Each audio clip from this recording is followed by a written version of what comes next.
So very soon there's going to be a big massive update for our iPhones. And no, I'm not talking about iOS 17 or anything. This is actually iOS 16.2. Now the reason why I almost always look at these updates and almost recommend people updating to these specific versions of software rather than the full OS versions like from iOS 15 to 16 or iOS 14 to 15, these are the times where I would probably start recommending people that if you're in the market and you still haven't updated yet to iOS 16, this might be one of the best times to actually go ahead and start preparing your iPhone to actually start updating to this version of software. Now, this version of software, like I said, it's not bigger than iOS 16. It didn't bring more features than what the base version of iOS 16 brought. But if you remember, iOS 16 comes out in a beta format. It comes in a beta format for a couple of months, then it releases in an official version. But that is the thing. That official version is not that stable. There's lots of bugs. And this year in particular,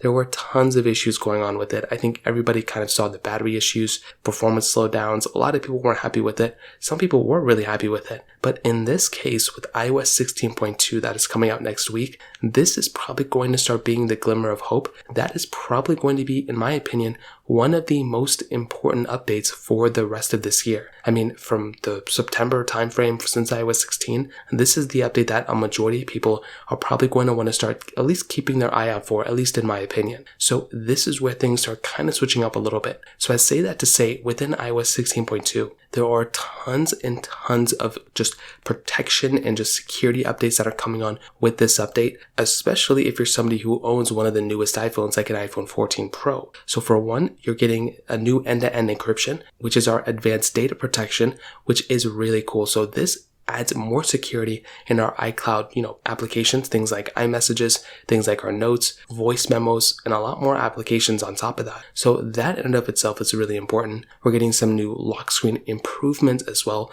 including on iOS 16.2 for the 14 Pros to actually be able to turn off the wallpaper if we don't want the wallpaper and or notifications to be shown. So that is in and of itself another massive change that we're getting here too, which I think is actually really cool. Now, we're getting some new Airdrop settings, which is kind of a weird thing here and there, but again, you have to keep in mind that I would recommend updating to 16.2 if you're coming from iOS 15. If you're already on iOS 16, then I would just recommend updating anyway. But on iOS 15 devices, this is probably going to be the updates that if you're waiting to actually update your phone, this might be the update for you. Just keep in mind, make a backup and everything. But I would probably start preparing your iPhone, in my opinion. So that kind of covers it up. If you have any other thoughts or questions, let me know in the comment section below. Hit the like button, that would mean so much, but definitely hit that subscribe button. More importantly than everything else, I love every single one of you guys. Hopefully I'll catch you guys in the next video. Peace out till then.